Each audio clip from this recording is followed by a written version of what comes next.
I knew something was wrong the moment I opened the door, not because of the silence that hung in the loft like a heavy fog, but because of the bags. Two sleek, black suitcases stood by the entrance, upright and waiting, parked like a pair of sentinels ready to escort Madison to somewhere far from me. She stood beside them, motionless, her posture unnaturally rigid, like someone bracing for applause or a slap.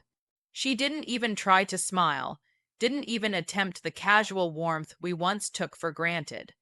"I just need space," she said, eyes fixed on nothing in particular, avoiding mine with a precision that hurt more than anger ever could. The words hit me like a car crash dressed in cashmere. Space. I repeated it aloud, almost tasting the emptiness as I shut the door behind me. From what, exactly? Laundry, vows, promises made and forgotten. "I need time to figure things out, Carter," she added almost as an afterthought, like the truth itself was a burden she could not carry alone. "No," I snapped, stepping forward, the hardness in my voice unexpected even to me. "What you need is honesty. Let's not pretend. You didn't pack those suitcases just to think. Where are you actually going, Madison?" She flinched slightly, a tiny tremor that betrayed her practiced calm. "It's not about someone else, I swear." I folded my arms and stared at her, voice low, steady. "Because that's exactly what people say when it is." She sighed, exasperation finally breaking the surface. "Why do you always do this? Turn everything into a cross-examination. This is why I can't breathe around you." "You mean accountability," I said flatly. "Yeah, I imagine that feels suffocating when you're lying." Her eyes widened, shock and rage mingling into a flash of something I had never seen before. "God, you're impossible. You think money fixes everything. You think because you bring home six figures, I should just worship the ground you walk on." I clenched my jaw, the fight rising like a slow, controlled flame. "You mean the ground you live on, the one I pay for the loft, the dinners, the weekend getaways? Who do you think built this life while you were off finding yourself at yoga retreats and girls? Weekends that don't exist in anyone's stories but yours." Her hand slapped the wall lightly, breaking into angry tears. "You don't see me anymore. You only see the parts of me that fit your calendar. Don't twist this into a martyr's monologue," I said coldly. "You planned this exit, the bags, the timing after my biggest pitch week of the year. You wanted me weak. I just can't do this tonight," she whispered, turning to the hallway. "You don't get to drop a bomb and then retreat to the guest bedroom like it's a spa," I called after her. She spun on her heel, eyes wet and fierce. "What do you want me to say? That I'm not in love with you anymore? That I've been waking up every day wondering if I'm living your life instead of mine?" I stared, letting my voice drop quiet but heavy. "Yeah, I want you to say something real for once." Tears welled in her eyes, unwashed, unhidden, almost like glitter caught in a web of strategy. "Fine," she whispered. "I'm lost, and I don't know if I want this marriage." There it was, the confession behind the choreography, the truth beneath the masks. I didn't shout, I didn't beg. I just stood, absorbing it like someone watching the end credits roll on a film they never wanted to see. Then I walked to the kitchen, opened the fridge, poured myself a glass of water with the calm certainty of a man who had just seen the world he knew collapse. I'm Carter Reynolds, Dallas, based entrepreneur, a man of structure, discipline, and apparently scripted betrayal. I had built a life clean of chaos until tonight.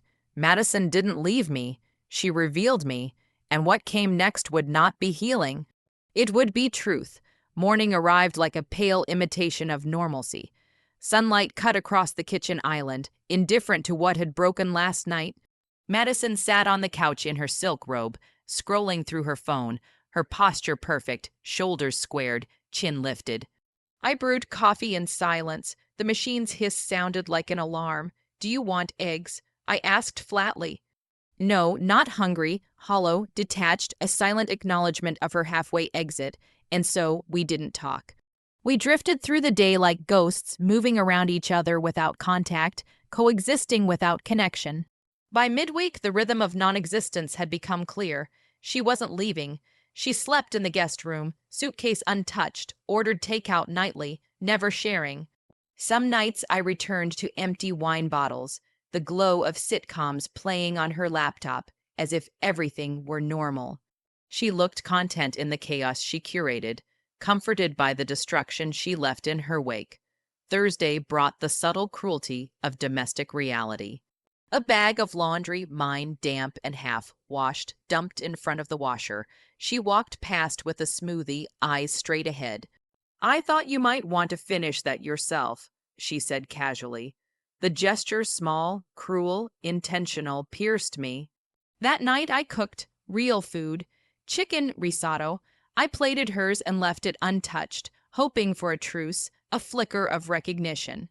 She scoffed. "You still think effort equals love. That's your whole problem." I set my fork down. "No, I think when someone cooks for you, you sit down and say thank you." Her eyes flashed. "You're trying to play the good guy now because you see me hurting and don't like how it reflects on you." "I'm not playing. I just refuse to be treated like a stranger in my own home while you spiral," I said bitterly.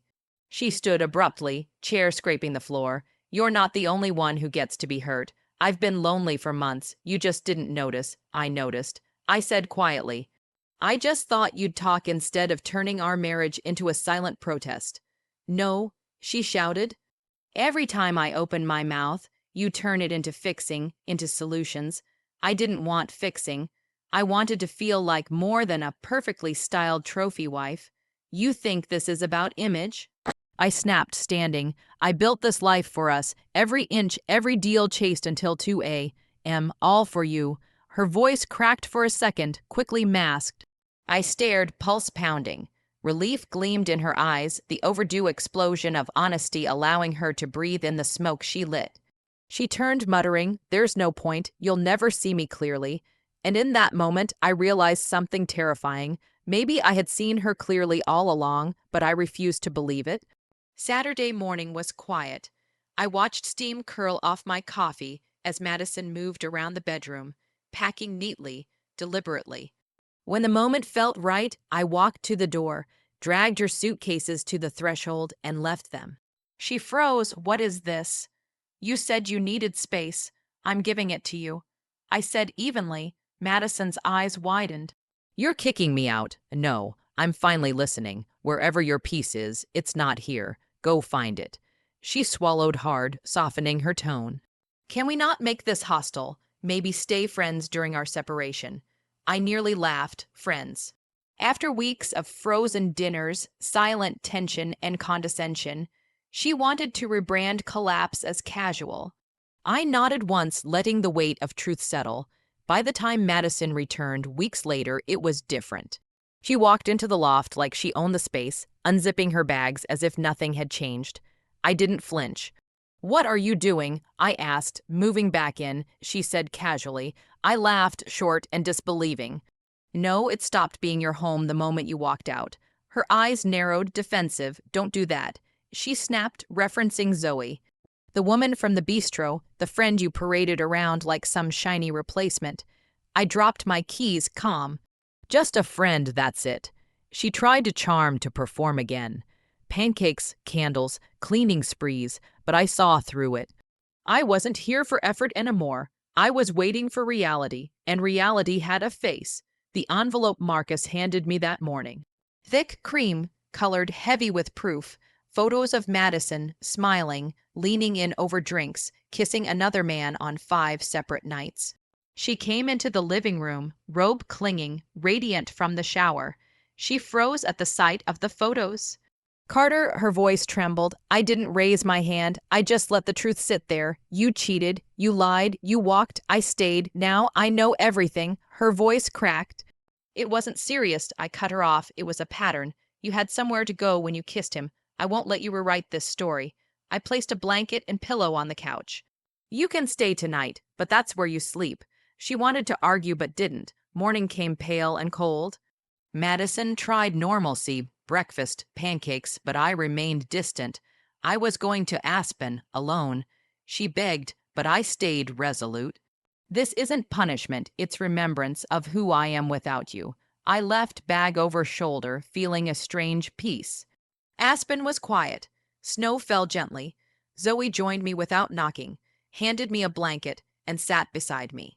No pressure, no agenda, just presence. We didn't speak at first, just breathed. You look better, she said. I nodded, safe. That was new, that was real. We didn't kiss, we didn't define a future. We just existed in the moment, healing in silence. Madison was a lesson, Zoe a presence. Some people only realize love once it's too late. Others wait quietly while you learn to breathe again. Back home, Madison tried to perform, to reverse time with charm and dinners. But the envelope, the truth, remained between us. Effort without sincerity couldn't erase betrayal. I didn't respond to the theatrics. I stayed calm, measured, unflinching. My life had boundaries now. My heart had clarity. Even when Madison tried to reinsert herself, I knew my peace mattered more than any shared history. Zoe and I moved forward slowly, measured, gentle, patient. No forced romance, no dramatic confrontations. Just presence, trust, and space. And when Madison appeared in public, furious and trying to assert control, it no longer mattered. I stood steady, introduced Zoe as a friend, and let Madison's pride collapse silently. No argument. No chase, just clarity. I had chosen peace over chaos, truth over manipulation. Closure doesn't always require understanding. Sometimes it's a man choosing to stop bleeding, to stop bending for someone incapable of love as he needed it. Aspen, snow, quiet. The first real peace I'd felt in months. A slow breath, a quiet laugh, a moment to exist without expectation. And I knew, finally, that moving forward didn't mean erasing the past. It meant respecting it, learning from it, and never allowing someone to define what peace felt like again. The silence between me and Madison became mutual, not cold, not empty, just clean. And in that quiet, something better waited. Clarity, self-respect, and the knowledge that real love doesn't demand pain, manipulation, or excuses. It waits patiently for truth to arrive.